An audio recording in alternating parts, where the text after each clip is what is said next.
salmon aren't just food. They aren't just resources and commodities to be extracted from the waters. They are a prophecy. They're a living legacy. They are our greatest teachers. Every year when they return to our rivers, they remind us of agreements that our ancestors made, those agreements that we are still called to keep.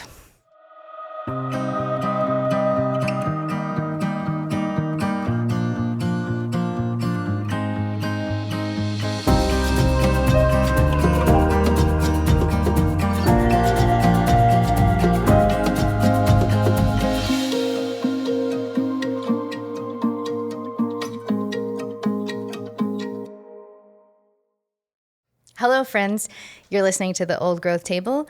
This is a podcast rooted in foodways that keep us nourished and in relations with the land. I'm your host, Valerie Segrist, a first foods advocate, a mother of two very wily little girls, and a partner to a fisherman. We really want to lift up all of the fishers, all the biologists, all the people that have committed their life willingly to ensuring that salmon return to us, to organizations like the Northwest Indian Fish Commission. And you're going to hear an interview from one of their brilliant staff members today. And especially, we'd like to dedicate this episode to a relative, Lorraine Loomis, who was a leader of Northwest Indian Fish Commission and an advocate and a steward and one of the Salmon Peoples' best friends.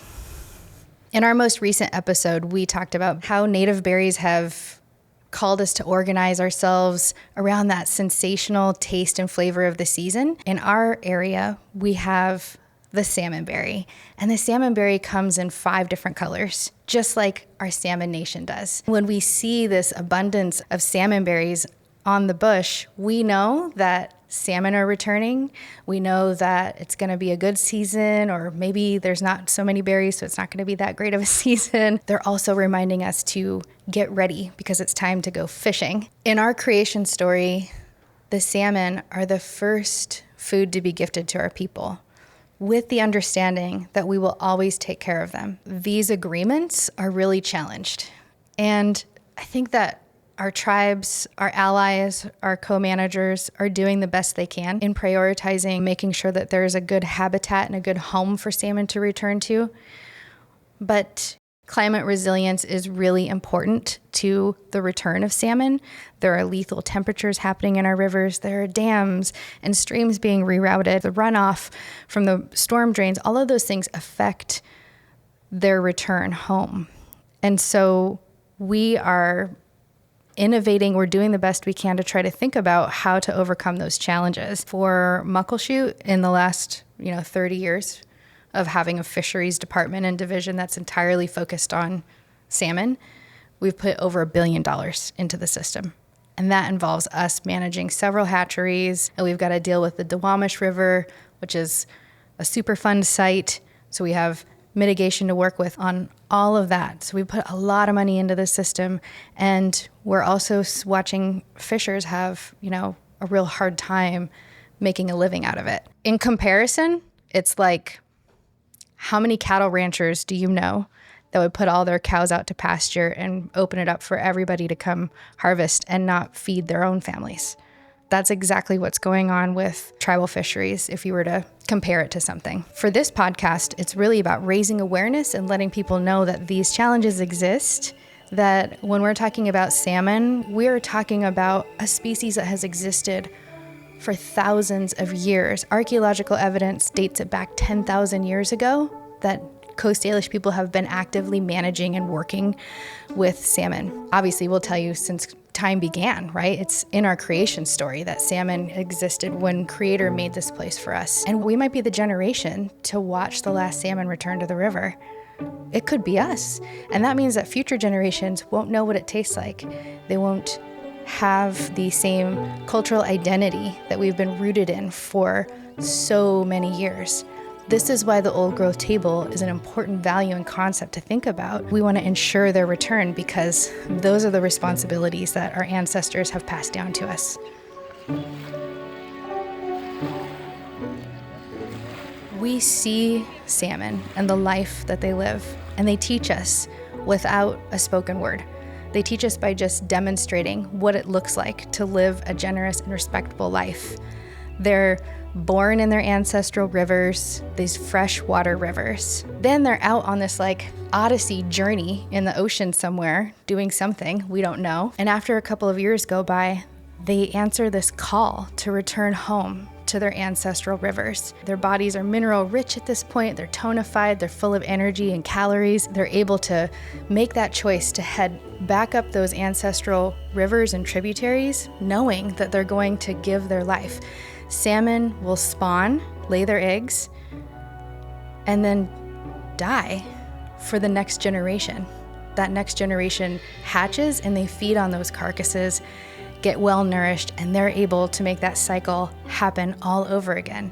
And that, is a demonstration of generosity, of love, of abundance, of commitment to life eternal.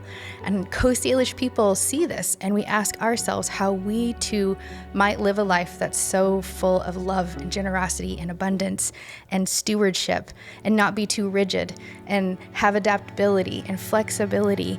All of these personality traits shape and inform our culture and who we are as a people. And so quite often, if I'm faced with a hard crisis or trying to figure out how to get past this next challenge, I think about the salmon people. I think about how inspiring they are to help us continue on in this life, to do this good work and move forward with innovation and creativity. And don't let anybody stop you from being big medicine in the world when the world needs it. So let's talk about how cool salmon really are, right? It's not just one species. There's actually 5 species that return here to us in our beautiful Northwest waters every single year. And the very first salmon that returns, we call them springers or king Chinook salmon. We're always so excited for that first return to come because those fish are actually the tastiest they have. And this is all in my opinion, okay? But I'm a king salmon girl. I love the flavor, the fat profile, the excitement of filleting a salmon open and then roasting over an alder fire. And if you can't pull that off, then just putting in the oven and baking it with some fresh garlic on the top or some butter melted on top just to give it a little extra boost. It gets so creamy and good. It's super delicious. So king salmon, Chinook salmon, that's the first species to return. And then depending on where you are, the next one might be coho and then sockeye. And then you've got the chum. And then also every other year we have a run called the pinks or the humpies. Some of them you want to cook over the fire. Some of them you want to put in a smokehouse and smoke them up really good. And some of them you want to put in a canning your own salmon, and having just a can of salmon in your purse is not an uncommon thing to have around here. It's controversial, right? Some people want to can their sockeye. That's okay. That's on you. I don't know. We're a little bit of salmon snobs, I guess, here in the Northwest because we can tell the difference between a king salmon and a chum salmon. And we welcome their return with reverence because we're so hungry for that particular fish. But that very last run that comes in, the chum salmon, those are historically have always been put into a smokehouse, hit with a lot of heavy smoke because it's that last little bit. We actually have a moon called the moon of dog salmon or dog salmon time. And that's really later on in the year. It's our last little push of food that comes in. So we really prioritize preserving it because those are our winter stores that are going to get us through until the king salmon returns, which you can imagine, we're just so excited for that return.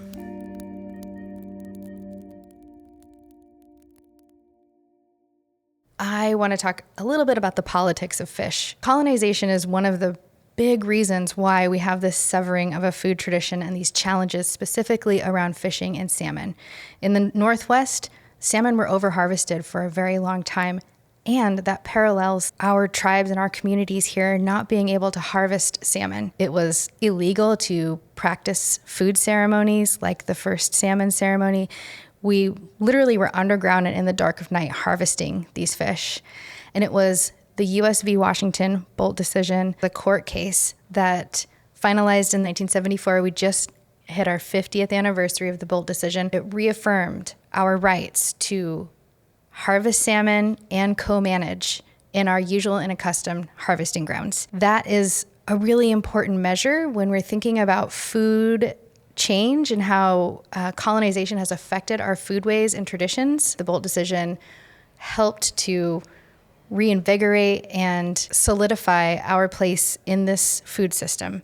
And that's important. That's a healing moment for us. And more recently, we have the culvert case, which is really about making sure that the habitat in our area gets fixed so that salmon can find their way back home and continue to exist in this world. That case was pretty special because it wasn't just about tribal or non-tribal fishers. It was really about everybody coming together and advocating for salmon. And the culvert case is a good example of that.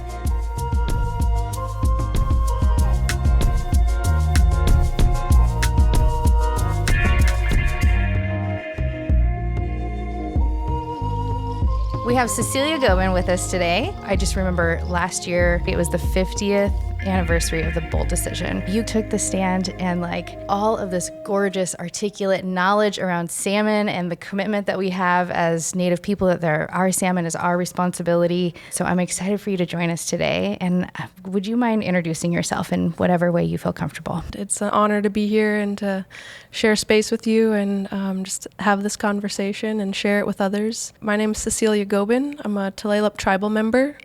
Born and raised on the reservation there. Come from a fishing family myself. I also am a commercial fisher. The earliest time that I can remember, just being out on the boat and at the beach with my dad and the rest of the crew, as it were. That has translated into the work that I do now. I'm a conservation policy analyst with the Northwest Indian Fisheries Commission.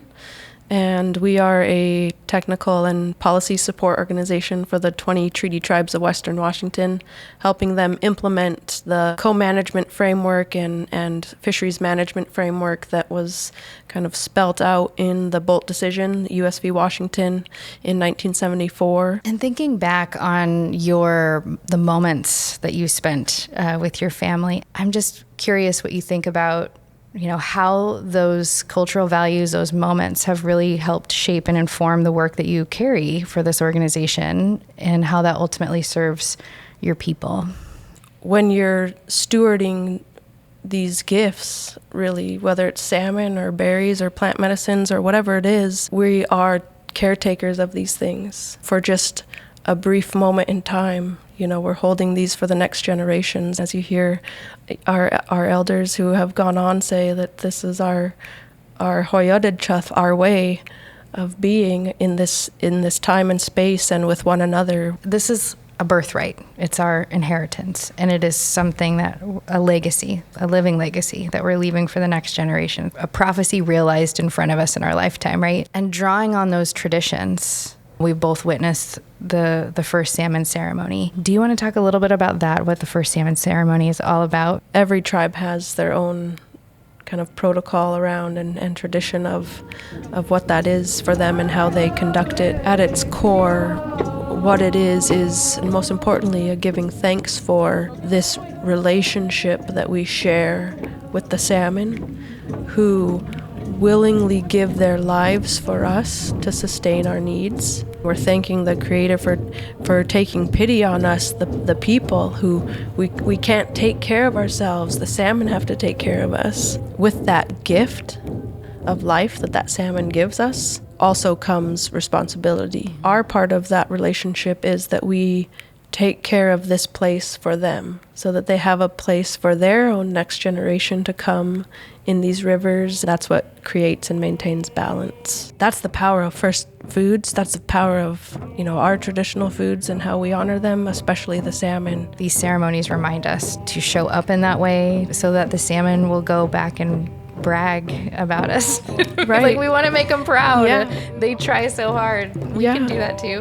Yeah, that first salmon is a scout for the rest of the village, really to let them know if it's okay to come, for the rest to come back, And he goes back and reports how well he was treated, whether we've done our responsibility to taking care of their home. And like you said, hopefully we get a good report back by the number of fish that come back home. So our salmon, our responsibility, Yep. just brings it right back to where we began. The most simplest 4 words with all the weight of the world on it. And I know it's a moving target. Mm-hmm. But if there's one thing that people need to know about what's challenging this species the most right now, what would that be?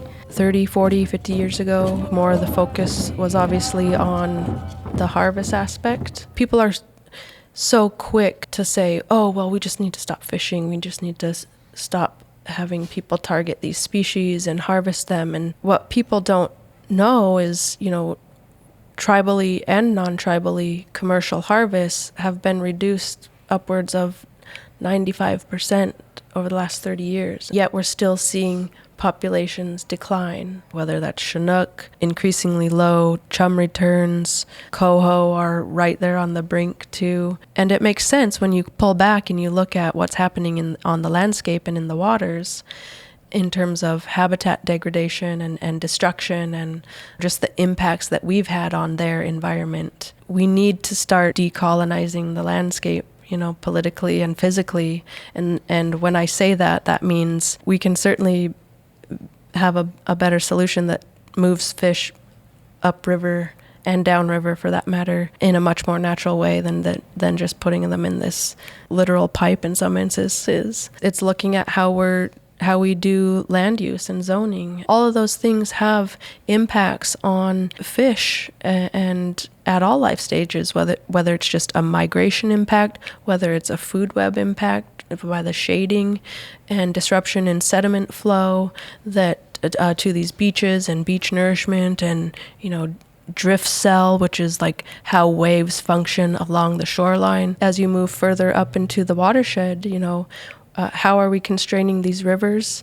Our dams and dikes and, all of these things, building in the floodplain, all of these things that just put physical obstructions in these systems, but then also put people and infrastructure into these systems that have this simultaneous impact, nutrient loading and runoff issues that affect water quality. The more people you have in these upper watersheds and urban sprawl, the more draws you have on aquifers. There's all of these things that have further exacerbated that journey for salmon, regardless of the species. Their ability to continue to navigate that since time immemorial is just mind-blowing to stop and think about. They've survived everything from ice ages, which, in my opinion, pales in comparison to the impacts that we as humans have had since on their ecosystems and their watersheds and their river systems. And the fact that they continue to just move through those changes over time, it's just a feat of strength that is hard to even put into words. It's inspiring, to think about, like, if they can stand up to all this change and still be so committed to, like, the return so that the next generation can live. Last year, the run returning up to the Cedar Creek hatchery came in early and they didn't know. So in the nighttime, so they came to work the next day and they literally dug another trench around their gates to get past it and get through. And I got to see that, like what it looked like. And it was so inspiring. It's like, I just think about, salmon, nothing stops them. They come back, they'll bloody their heads on a dam to get back to their nesting areas to lay and create those reds, drawing from that inspiration from salmon. Like the salmon people, no matter what happens to them, they still return and they still, stand up for the next generation. And how can we be like that? Yeah. Like that's really what being a Coast Salish person is about. Thank you so much for spending this time with us today. I feel like my brain grew in size, my spirit is fed, you shared some good words that I really needed to hear too. So I really appreciate all the work that you do in this world and how you show up and just for being just an incredible, amazing woman carrying all this work. Well, thank you. So proud of you. Thank you for having me and likewise in all the work that you do around food sovereignty and bringing our medicines back to our people and back home it's powerful work. For our listeners, share with them where they might go to help support your organization and some of the work that you're lifting up? I would encourage you to go to salmonwarriors.org. This is an initiative run by our nonprofit arm of the Northwest Indian Fisheries Commission, Salmon Defense. And then I would also encourage anyone interested in more of kind of the technical or policy issues. We're getting ready to release our 2025 State of the Watershed report. And this is a report put out by the 20 treaty tribes of Western Washington, where they are documenting watershed by watershed the conditions that they're witnessing from various sources and what the effects are then on tribal rights and resources. It's published every 4 or 5 years, I believe. Oh, wow. So 4 or 5 it's years. an encyclopedia of what's happening in the US v. Washington case area, quite literally watershed by watershed. So many good takeaways from hearing from Cecilia and just the work that she carries in this world. Really got me thinking about your participation in the grocery store or your local farmer's market. Get to know your fishmonger. Ask them where this salmon came from. Has it been previously frozen? Is this a fish that's in season right now? Even when you're at a restaurant ordering salmon, ask what type, what variety, what kind is it? One thing to know about Atlantic salmon, for example, it's often sold on the menu as a salmon product, but it's not even the same species. Every Atlantic salmon that you see on a menu or for sale in a store is farmed. It's a farm-raised fish. Their flesh turns out to be a little grayish colored, so quite often they add dye into the food to make that pink coloring. So they're really like piggybacking on the good actual nutrition that's found in a wild-caught salmon, giving you the illusion that it has health benefits. And quite often they don't. They also wreak havoc on the environment. And if they're raised in net pens in our territories and they get loose, they compete for other food sources with our wild salmon. And so really the honorable harvest when it comes to salmon is not the same as an honorable harvest when you're harvesting fir tips or berries or nettles.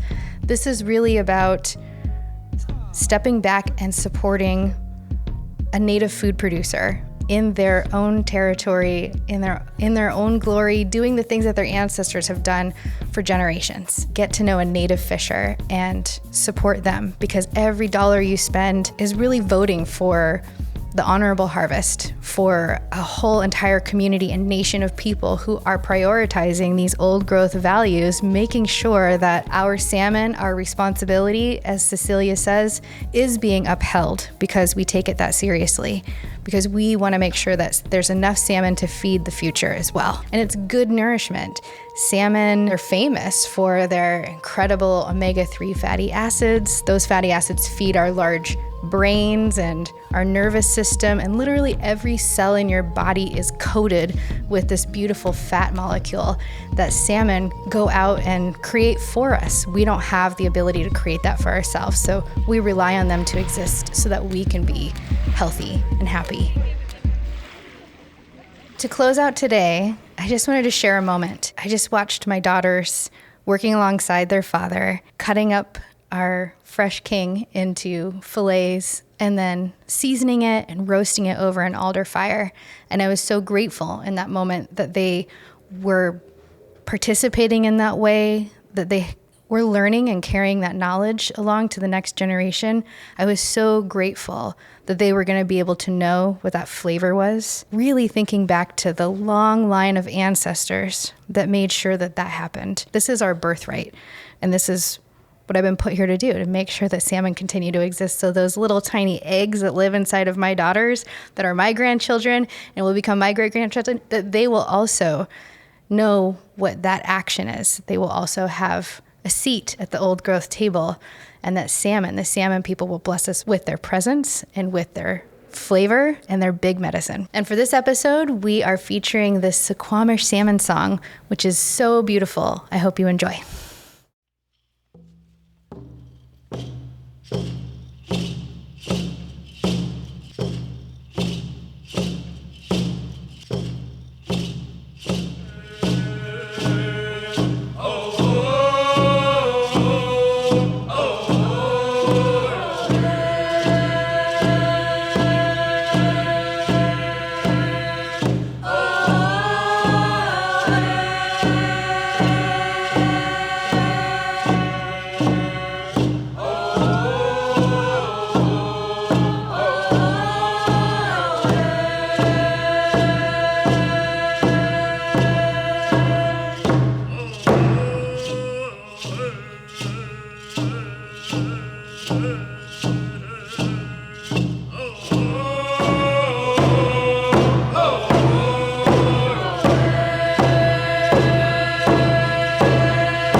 Thank you, everybody, for tuning in today. Thank you to Cecilia Gobin for gracing us with her time and energy and education. I so appreciate it. I'm so grateful to the Tulalip tribes who allowed us to be there and capture some beautiful footage. Thank you to the listeners for tuning in. I'm also super grateful to this team that helps put this beautiful production together and makes me feel very comfortable and calm and collected. I appreciate you. Take a moment to find us out there in the world. We're on all of the things, all the platforms, Instagram, TikTok, YouTube Shorts, Spotify. We're everywhere. So take a moment to like, subscribe, and please share the podcast with somebody you think would find all of this work meaningful and important to them. And don't forget, we also have a Patreon that you can subscribe to. With every episode, we release fun new recipes. We want to thank our new subscribers, Lynn Parson, Light, and Nell Thompson. Thank you for subscribing, and you should subscribe too. Finally, take care of the water, the salmon, and one another.